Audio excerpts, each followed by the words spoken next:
മലപ്പുറം കാളികാവിലെ നരഭോജി കടുവയെ പിടികൂടാത്തതിൽ വനംവകുപ്പിന്റെ വാഹനം തടഞ്ഞ് പ്രതിഷേധിച്ച് നാട്ടുകാർ.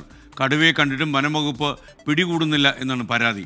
കാളികാവിന് പുറമെ കരുവാരക്കുണ്ടിൽ കൂടി വനംവകുപ്പ് ക്യാമ്പ് ചെയ്യാമെന്ന ഉറപ്പിന്മേൽ പ്രതിഷേധം അവസാനിച്ചു.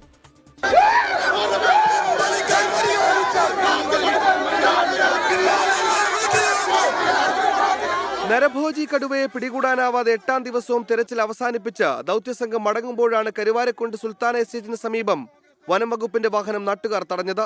ഈ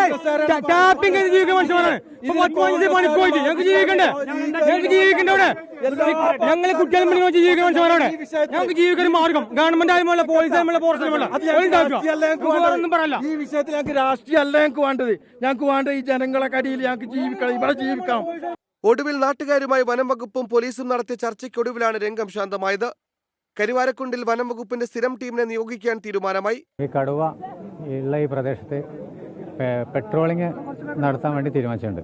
അതായത് ഒരു ടീം പെട്രോളിംഗ് നടത്തി അത് കഴിയുമ്പോഴേക്ക് വേറെ ടീം വന്ന് പെട്രോളിംഗ് ഉണ്ടാവും.